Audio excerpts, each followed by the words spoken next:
Sponsored by New Orleans Distillers, creators of fine spirits and liqueurs. Through dedication to science, art, and passion, blends of tradition and flavor emerge. For you, always locally crafted. New Orleans Distillers, classically Southern. Tonight, President Biden travels to Europe. Inflation jumps to a 13-year high, and President Biden says the greatest threat to America is climate change. That and more tonight, all on Wall Street Wrap-Up.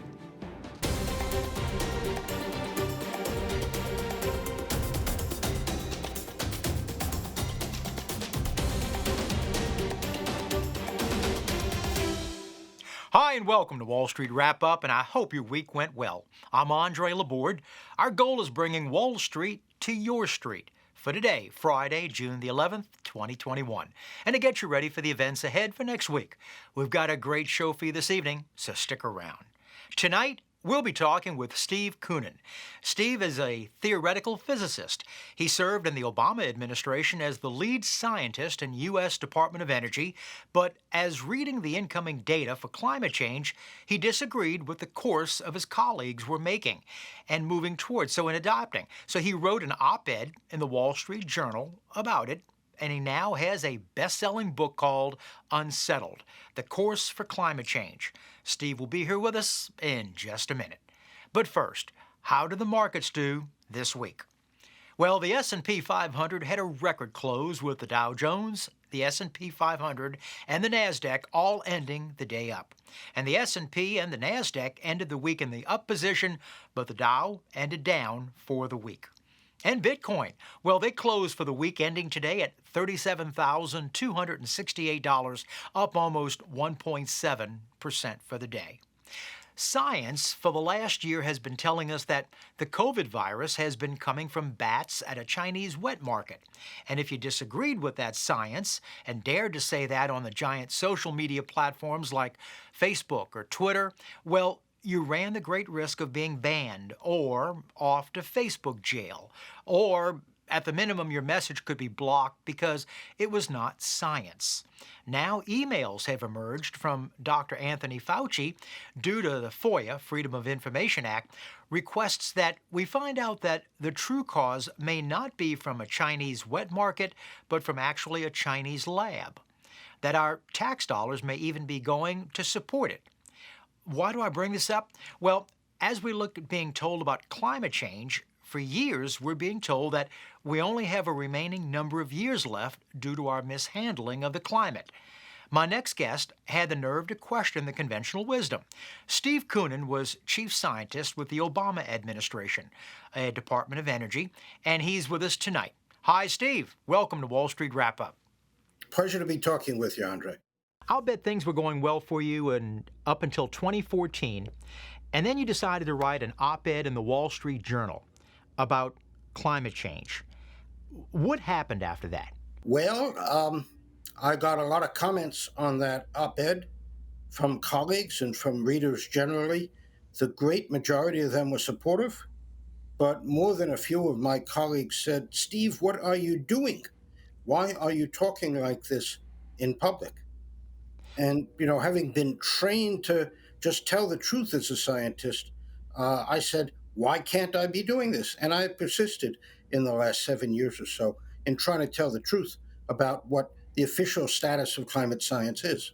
Well, I guess also, Steve, is interesting because as a chief scientist in the Obama administration's Department of Energy, where climate change was such a big topic, and even now in the Biden administration, where climate change is such a big topic, that things are, in fact, if you dare to go the opposite direction, they stop you and you go, things are settled. It's settled. Okay, this is so-called conventional wisdom, and it's settled. So you wrote the book, as I just mentioned a little bit earlier when I was introing you, was that you wrote a book called Unsettled, which goes against the grain. So I guess besides feeling like maybe a bale of hay was being dumped on top of you, this has got to have been unsettling to a lot of your colleagues. I think it was, but I also think it is unsettling to them because everything I have in the book is from the consensus science. It's right out of the UN and US government reports that allegedly define the consensus science.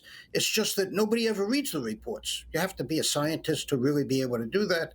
And, what's in the reports gets filtered through the assessment process, through the summaries, and then on to the media and the politicians. It's in a way, it's sort of where, I don't know, as kids, if you ever played telephone, where you whisper something to somebody and then they whisper that to the next person. Anyway, well, it turns out by the time it goes from the first person to the last person, the information is completely different than what it was originally intended to be.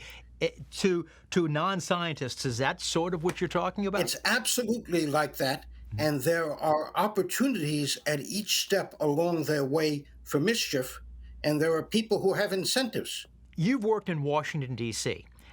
You've worked in the private sector with BP, British Petroleum. You've also worked in government and also in academia. You have the translation of certain type of data, and you can look at data. And I think, who was it, Senator, he was the senator out of New York who had the famous saying, you're entitled to your own opinion, but you're not entitled to your own set of facts. Well, I think it was Moynihan who said that. Thank you very much. Right. You're absolutely right. Patrick Moynihan. Right. Patrick Moynihan did. Right. So it's the interpretation or the translation of this data? Is that what's being used? That's a lot of it. And it's a lot of it is how you give advice to policymakers. We have many fields in which scientists or engineers weigh in to advise non-technical people. Public health, most obviously recently, but also military matters, intelligence matters, and so on. And I think what has happened, so I have some experience in those other fields. I've advised Joe Biden's Foreign Relations Committee when he was senator on dirty bombs. I advised the government on quality standards for the human genome 30 years ago. I helped advise on a guidance system for one of our precision-guided weapons, the so-called JDAM, back in the early 90s. And so I've got a little bit of experience about how you talk to non-experts, and in particular the ethos that you do it transparently, completely, and without bias. And I think a lot of the people who are doing climate science policy advice don't have that kind of ethos. President Joe Biden is in Europe, and he said that according to his Joint Chiefs of Staff, the most serious condition in the world today is climate change. Not China, not Russia, not cyber hacking, but climate change. And I think to people, I just retired after 30 years in the military, and that kind of took me by surprise, but I also know that you have different kinds of generals and admirals. So did that surprise you when you heard that? I think the prominence with which the alleged threat has been elevated by this administration, it's a national security threat, it's a homeland security threat, it's an economic threat, and so on, is really not at all supported by the official science. Even though the globe has warmed by about 2 degrees Fahrenheit since 1900, we've seen no significant trends in most severe weather events, whether it's hurricanes, heat waves in the U.S., and so on. So I don't understand why everybody keeps talking about an existential threat. When you started looking at the UN report and the reports that were being used to this, and as you just mentioned, that let's say since 1900 the Earth is warming, I think you said 2%?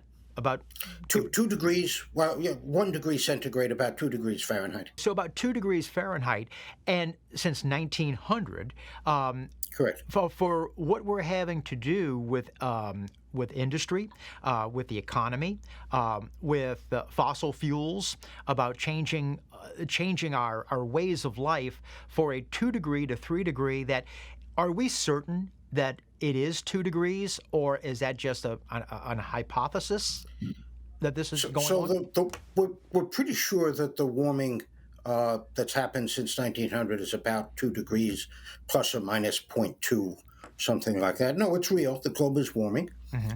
But, as you talk about the actions that you just outlined, which will be tremendously disruptive both for the country but also for the globe, you have to ask, is it worth it? Or are there other things we should be doing? And if you think it is worth it, how do you get the rest of the world to come along? Because the US is only 15% of emissions. And even if the US were to go to zero today, that gain would be wiped out by about a decade's worth of growth in the developing world. President Biden is saying that he wants to get back into the Paris Accords that President Obama was in, President Trump took us out of, and now President Biden says he wants to go back in.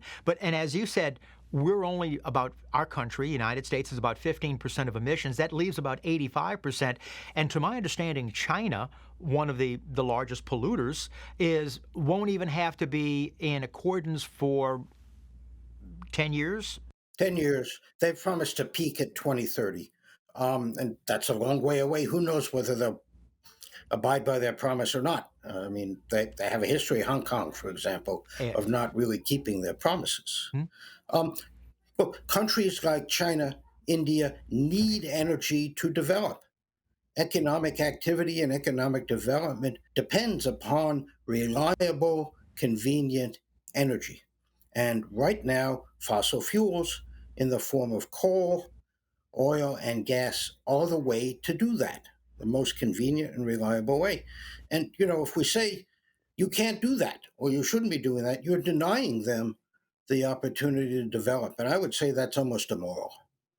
When it comes time, like you said, other countries are, we're the other 85% of the countries and of those, including China, don't have to fully abide by the same type of climate rules and restrictions that we are abiding by.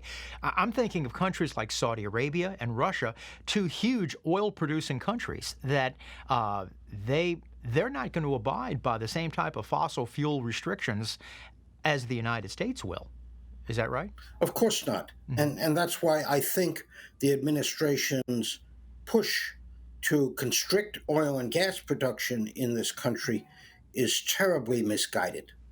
Oil is a global commodity. If the U.S. stops producing, that slack is going to be taken up by Russia and the Middle East, and we will become again dependent upon imported oil. And geopolitically, I think that's a terrible place to be in. Do you, and also when it comes to the geopolitical for oil and natural gas, that the administration has also gotten car companies to be pushing them for electric vehicles, for batteries, to be getting away from fossil fuels. But those EVs have to be charged some way. I mean, to charge a battery, it has to be charged with power, and power is derived from fossil fuels. Would I have that? Well, so that there is a nuance there that's worth looking at. The administration hopes to more rapidly decarbonize the power sector, and it hopes to go to zero emissions from electricity production by 2035. And that means we shift to wind and solar and storage, except we don't have the storage technology yet, big batteries or other storage devices, and nuclear. And I think that's just too rapid a goal. I have friends who ran big utilities, and they say that's just not going to happen. Well, if you can decarbonize the power sector, then you could charge your electric cars up without emissions. Well, that leads to my next question, Steve, because when you talk about if you don't use fossil fuels and you use wind and solar, there are times when the wind doesn't blow, and for solar the sun doesn't shine. As in California, where they do a lot more solar panels than they do in other parts of the country, California's been experiencing major blackouts because of times when they just don't have solar power to electric. So is this something of a future that we're going to be looking at, that we're going to be having to rely more and praying that the sun shines and the wind blows? I think if we don't do it thoughtfully, we could well be in that kind of future. Energy systems historically have changed slowly. It takes decades to go from coal to gas to nuclear to hydro, because these are big facilities. But more importantly, the whole system has to be reliable. the federal standard for the bulk electricity system is that it shouldn't be out more than 1 day every 10 years. Hmm. And if you start introducing a lot of intermittent generation, like wind and solar, you'd better be really careful. So I like to say you need to change the energy system by orthodontia, not tooth extraction. And And it very looks good like point. the Hmm. Biden administration is headed for a whole mouth extraction or something like that. I'm very worried about that. And to use your analogy, which is true, I mean, if you wind up killing the patient, yes, you've also cleared up his tooth extraction, Yeah. but you've killed the patient at the same time. And for doing something else in reliant in the same vein as of what you're talking about, when we're talking about EVs, electric vehicles with batteries, and also with solar panels, the majority, the bulk of those solar panels and those batteries are made in China. So we're going to be going from a fossil fuel economy that is, even as of as recently as a year ago, we were producing so much more that we were able to export fossil fuels, to going to a type of an economy that we're more dependent on China. Yes. So I think, there's a big push in the administration and in the Congress for innovation and inventing new energy technologies that are low emission. And I'm all for that. The research, the demonstration, and the initial deployment of it, that's great. Okay. But everybody forgets that where you invent a technology, where you manufacture it, and where you deploy it are three different things, three different places. Mhm. And your solar cell example is a great one, but there are many others as well. So we had better think about how to make the U.S. a premier venue for manufacturing as well as for innovation itself. I'm concerned, Steve, when we talk about science, and you'd be the perfect person to be able to talk about this. I mean, we just came out of a years long of lockdown, and we were listening to the science, and the science was telling us we had to wear masks, because masks were stopping the droplets coming from our mouths and nasal passages to others, and vice versa. Well, now we're finding out through emails that are coming out that, except for the N95 mask, that may not be the case. Now, in a month from now, or 2 months from now, what we're talking about at this moment may be completely different, because science evolves, science changes. But would I understand correctly the fact that you had the audacity to say things that were settled that are exactly not, or unsettled, was heresy in your science community? Yeah, which really surprises me because everything I've said is not my science. It's what's in the reports. Hmm. It's just nobody ever reads the reports. Yes, the climate scientists do, of course, but when you get to scientists in other fields, chemistry, material science, biology, they don't read the reports. And then, of course, you get to the scientific administrators and then the politicians, and there's no way they're going to do that. So all I did was to say, hey, on page 823 of that government report, it says that there are no long-term trends in hurricanes that have been observed. Uh, Um, isn't that interesting? It's extremely so. In fact, we're going to take a break at this moment. We'll be right back. We're talking with Steve Koonin.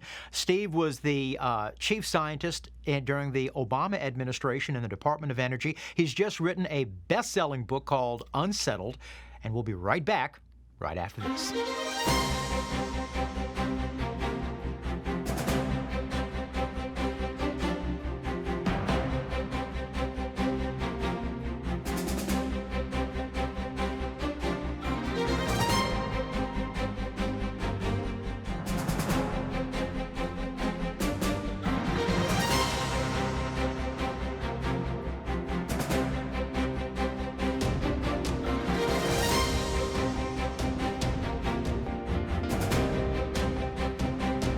We're talking with Steve Koonin, and Steve is a physicist. He's a professor. He's also worked in the private sector with with BP. He's also was the chief scientist in the Obama administration and he's just written a book called Unsettled, on climate change and how things that we thought that were settled, according to many in the news media and in certain circles, are not settled whatsoever. Steve, when we talk about climate change. We're talking, and we hear about greenhouse gases. Well, these greenhouse gases, such as carbon dioxide and water vapor, nitrox, other types, these are all gases that are needed in our society. Is that correct? That's correct. I mean, obviously, life could not exist if there weren't water vapor in the atmosphere. We wouldn't have any rain. Life would be very difficult. Carbon dioxide, similarly, plants grow because of the carbon dioxide in the atmosphere. They actually love carbon dioxide. We pump it into hothouses. And without the carbon dioxide, we would be in big trouble as well.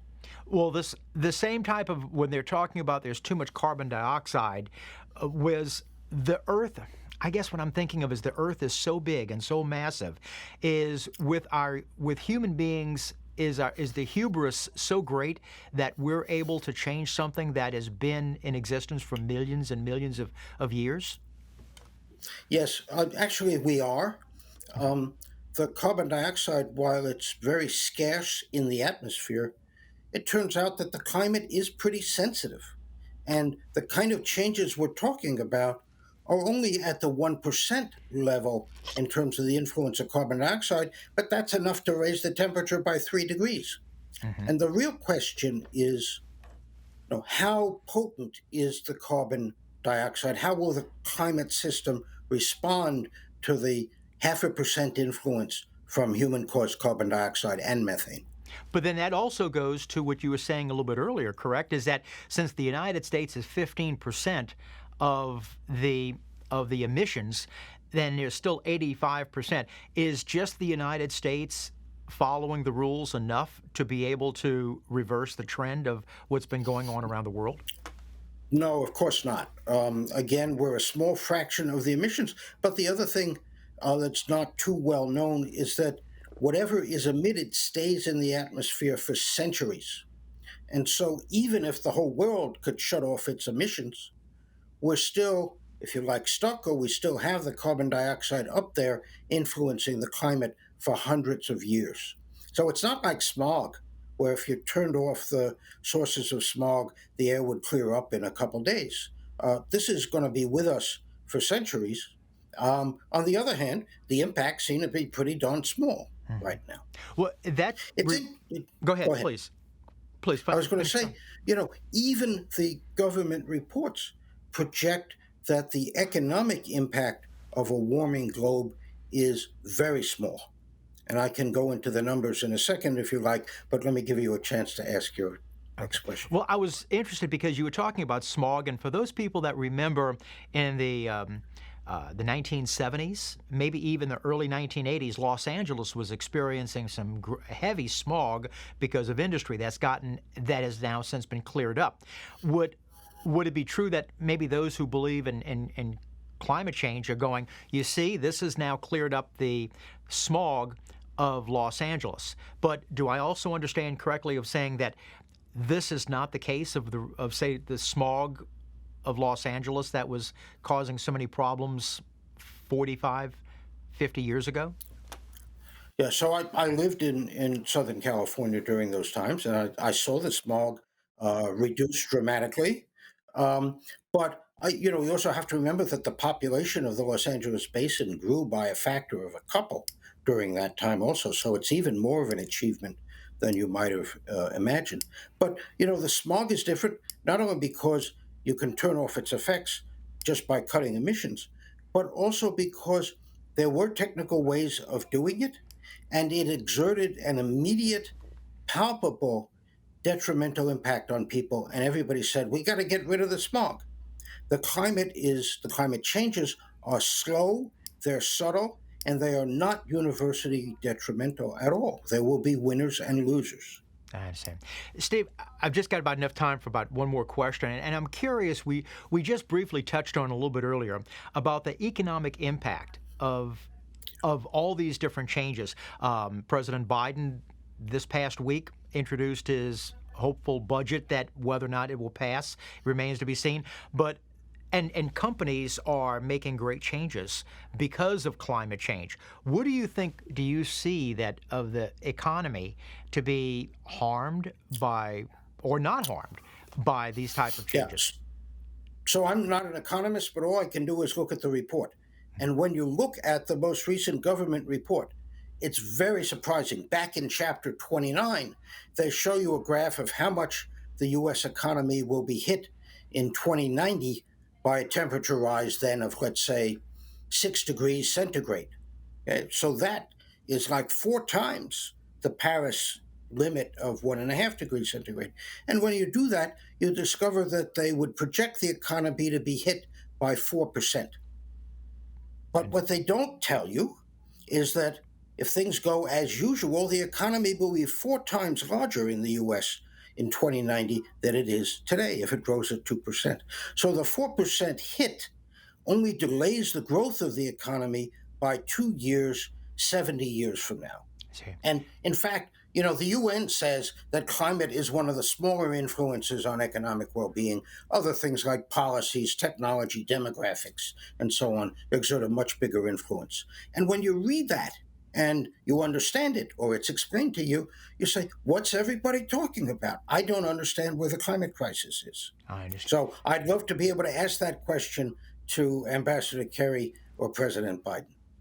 And I would like to be there with our cameras as well, too, when you do. Steve, I've got a lot more questions, but I hope you come back. Wonderful chatting with you. And to my thanks, Steve Koonin. Appreciate that, Steve. Well, if you've got a question about finance or a comment about the show, we'd love to hear from you. You can write us at andre@wallstreetwrapup.info. Keep it pithy or concise, and we'd be glad to answer your questions. And now for a look ahead for next week. But first, how many companies went public on the U.S. stock market in 2020? We'll have the answer for you in just a moment.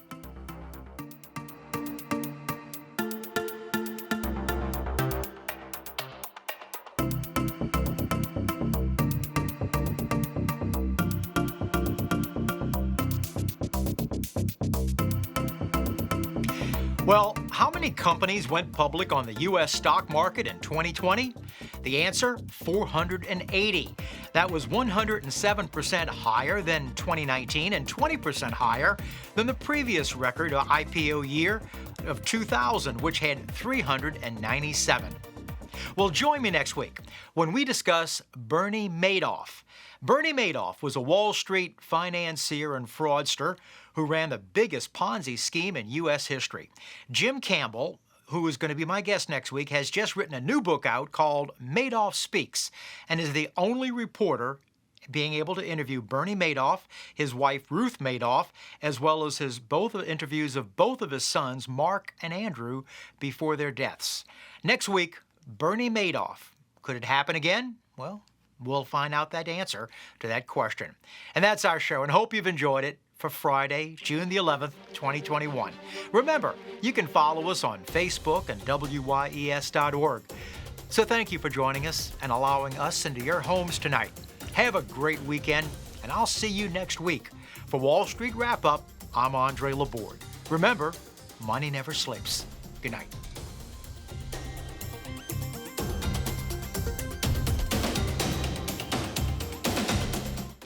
Sponsored by New Orleans Distillers, creators of fine spirits and liqueurs. Through dedication to science, art, and passion, blends of tradition and flavor emerge. For you, always locally crafted. New Orleans Distillers, classically Southern.